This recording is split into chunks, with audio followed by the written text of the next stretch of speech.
2024 లేదా 25లో డిగ్రీ లేదా బీటెక్ చదివారా? సాఫ్ట్‌వేర్ జాబ్ కోసం ఎదురు చూస్తున్నారా? అయితే కోడ్ జ్ఞాన్ 100 డేస్ కోర్సులో చేరండి, జాబ్ సాధించండి. నాన్ టెక్నికల్ బ్యాక్‌గ్రౌండ్ ఉండేటువంటి వాళ్ళు ఐటీ వైపు షిఫ్ట్ అవ్వాలనుకుంటారు. అవును. మనం రెగ్యులర్‌గానే బీటెక్‌లో ట్రిపుల్ ఈ, మెకానికల్ అవి చూస్తూ ఉంటాం.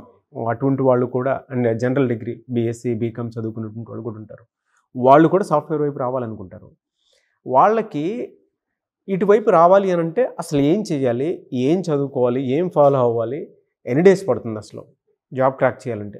సో ఎవరైతే నాన్ ఐటీ లైక్ ఇంజనీరింగ్ వచ్చేసి ట్రిపుల్ ఈ, మెకానికల్ చదివి ఉంటారో, లేకపోతే డిగ్రీ వచ్చేసి బీకామ్, బీఎస్సీ, బీఏ ఇట్లాగా చదివి ఉంటారో నాన్ ఐటీ కోర్సెస్, వాళ్ళందరికి కూడా ఆస్పిరేషన్ ఉంటుందండి ఐటీ సైడ్ షిఫ్ట్ అవ్వాలి అని.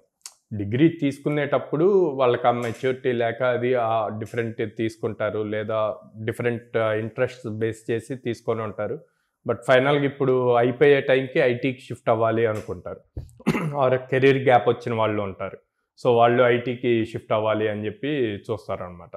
సో వీళ్ళందరికీ ఏం చెప్తా అంటే, మీరు ప్రాపర్గా స్కిల్ నేర్చుకుంటే మీ కెరీర్ మినిమం 5 LPAతో స్టార్ట్ చేయడానికి ఎక్కువ ఛాన్సెస్ ఉన్నాయి, అప్ టు 5 LPA వరకు. ఓకే, సో దీనికి వీళ్ళకి ఏం కావాలి అన్నది ఇంపార్టెంట్. ఆ స్కిల్ ఏ లెవెల్ కావాలి అన్నది ఇంపార్టెంట్. ఫస్ట్ వీళ్ళు మైండ్ సెట్ చేసుకోవాలి. ఆ టెన్షన్ అన్నది ఉండకూడదు. ఎందుకంటే మనం ఏది అచీవ్ చేయాలన్నా మైండ్ సెట్ అన్నది ఇంపార్టెంట్ అండి. సో ఆ మైండ్ సెట్లో మీరు నేను నాన్ ఐటీ నుంచి వచ్చాను, ఐటీ జాబ్ క్రాక్ చేయగలనా, లేదా నువ్వు ఐటీకి వెళ్ళాలనుకుంటున్నావు, లేదా ఏదో ఒకటి డిసైడ్ అవ్వు. వెళ్ళాలి అనుకుంటే ఇంకా థాట్ తీసి వెళ్ళాలి, కొట్టాలి, ఇంకంతే. ఆ కొట్టడానికి ఏం కావాలి, ఆ జాబ్ క్రాక్ చేయడానికి ఏం కావాలి అన్నది చూడాలి. సో వన్స్ డిసైడ్ అయ్యాక వీళ్ళు సింపుల్ లాంగ్వేజెస్ని చూజ్ చేసుకోవాలి. ఎందుకంటే కంప్లీట్ నాన్ ఐటీ నుంచి ఐటీకి వస్తున్నారు కదా. సో సింపుల్ ప్రోగ్రామింగ్ లాంగ్వేజెస్ ఇట్లాంటివి చూజ్ చేసుకోవాలి. సో నేనే సజెస్ట్ చేస్తాను అంటే పైథాన్ చూజ్ చేసుకోవచ్చు, లేకపోతే డేటాబేస్ ఇన్డెప్త్ స్ట్రాంగ్గా నేర్చుకోవచ్చు, ఆర్ఎల్ ఎక్సెల్, మైక్రోసాఫ్ట్ ఎక్సెల్ను పవర్ బిఐ టూల్స్ నేర్చుకోవచ్చు. అప్పుడు డేటా అనలిటిక్స్ వాటికి అప్లై చేయొచ్చు. ఇట్లా సింపుల్ వాటిని చూజ్ చేసుకొని దాన్ని ఒక 100 days స్ట్రక్చర్ పెట్టుకొని వీటితో పాటు communication skills important, logical reasoning చేయటం ఇంపార్టెంట్. ఎందుకంటే మీరు ఏ కంపెనీ అయినా చూజ్ చేసుకోండి, స్టార్టప్ చూజ్ చేసుకోండి, ఎంఎన్సీ చూజ్ చేసుకోండి, లాజికల్ రీజనింగ్ మీద ఒక రౌండ్ ఆఫ్ ఇంటర్వ్యూ ఉంటుంది. ఓకే, రిటర్న్ టెస్ట్ ఉంటుంది, లేదా డైరెక్ట్ క్వశ్చన్స్ ఉంటాయి. సో దాన్ని ప్రాపర్గా చేయగలిగితేనే, ఎందుకంటే కంపెనీ లోపలికి వెళ్ళాక రియల్ టైమ్ ప్రాబ్లమ్ స్టేట్మెంట్స్ వస్తాయి. ఆ ప్రాబ్లమ్ స్టేట్మెంట్స్ వచ్చినప్పుడు వాటిల్లో చాలా లాజిక్స్ ఉంటాయి. ఆ లాజిక్స్ థింక్ చేయాలి, ఈజీ లాజిక్ క్రియేట్ చేయాలి అంటే ఇక్కడ లాజికల్ సాల్వింగ్ స్కిల్ ఎంత ఉంది అన్నది టెస్ట్ చేస్తారు. అది ఏ టైప్ ఆఫ్ జాబ్ అయినా ఇంపార్టెంట్ అది. సో అందుకని లాజికల్ స్కిల్స్ మీద ఎక్కువ ఫోకస్ చేయాలి. తర్వాత కమ్యూనికేషన్ స్కిల్స్. ఆబ్వియస్లీ ఇంటర్వ్యూలో మీరు వెళ్ళి ఏమి మాట్లాడకుండా వాళ్ళు అడిగిన క్వశ్చన్స్కి సింపుల్గా ఎస్, నో ఇట్లా చెప్పారనుకోండి, ఎవరు ఈరు జాబ్. మీరు వాళ్ళు అడిగిన క్వశ్చన్స్ని ఎంత ఎక్స్ప్రెసివ్గా ఆన్సర్ చేయగలిగితే మీకు జాబ్ రావడానికి అన్ని ఎక్కువ ఛాన్సెస్ ఉంటాయి.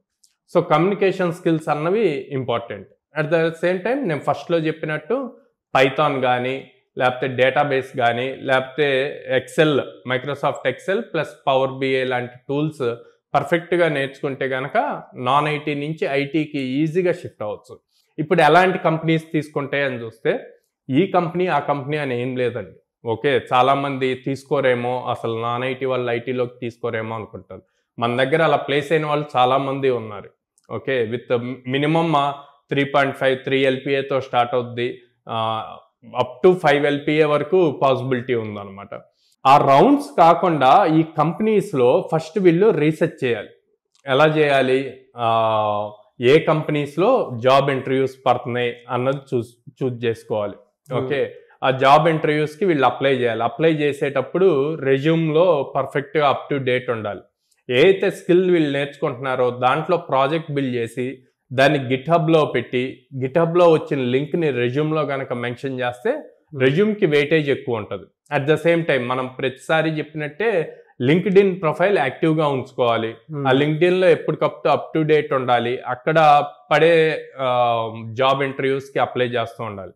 మనకు కొన్ని ప్లాట్ఫామ్స్ ఉంటాయండి, లింక్డ్ఇన్, నౌకరీ, ఇట్లాంటి జాబ్ పోర్టల్స్ అన్నీ ఉంటాయి. సో ఈ జాబ్ పోర్టల్స్ లో ఎప్పటికప్పుడు వాళ్ళ ప్రొఫైల్ యాక్టివ్ గా ఉండాలి, రిఫ్రెష్ చేసుకుంటూ ఉండాలి, ఏదో ఒకటి అప్డేట్ చేస్తూ ఉండాలి, స్కిల్ నేర్చుకుంది అక్కడ అప్డేట్ అవుతూ ఉండాలి. సో దాన్ని బేస్ చేసే మీ రెజ్యూమ్ అన్నది షార్ట్ లిస్ట్ అవుతూ ఉంటుంది.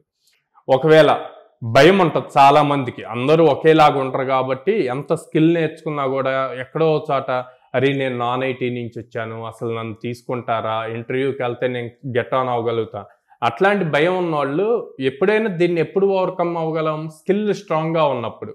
సో ఆ స్కిల్ స్ట్రాంగ్గా ఉందని మనం నోట్తో చెప్తే అవ్వదండి, ప్రూవ్ చేయాలి. ఎలా ప్రూవ్ చేస్తాము?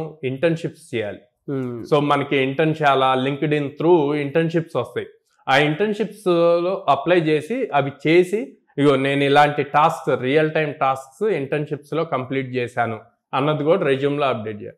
సో అప్పుడు ఇంటర్వ్యూయర్ ఈ రెజ్యూమ్ చూసి ఓకే తిను ఆల్రెడీ ఎంతో కొంత ఎక్స్పీరియన్స్ ఉంది రియల్ టైం ప్రాజెక్ట్స్ చేయడానికి. ఎందుకు అంటే లోపలికి వెళ్ళాక మీరు ఒకసారి ఇంటర్వ్యూ క్రాక్ చేసి లోపలికి వెళ్ళాక మళ్ళీ కంపెనీ వాళ్ళు కూడా ట్రైనింగ్ ఇస్తారండి. వాళ్ళకి కావాల్సిన స్కిల్ బేస్ మీద వాళ్ళు మళ్ళీ ట్రైనింగ్ ఇస్తారు. సో ఫస్ట్ ఇంటర్వ్యూ క్రాక్ చేయడానికి మీకు స్కిల్ ఉండాలి, అది కాన్ఫిడెంట్గా ఉండాలి. కాన్ఫిడెన్స్ లెవెల్స్ చాలా ఇంపార్టెంట్ ఇంటర్వ్యూలో. మీరు చూస్తే మన దగ్గర స్టూడెంట్స్ కూడా మేము కాన్ఫిడెన్స్గా చెప్పాము, మమ్మల్ని కొన్నిసార్లు టెక్నికల్ క్వశ్చన్స్ అడగకుండా కమ్యూనికేషన్ స్కిల్స్ బేస్ చేసి సెలెక్ట్ చేశారు అన్న ఫీడ్బ్యాక్ ఇచ్చిన స్టూడెంట్స్ కూడా ఉన్నారు.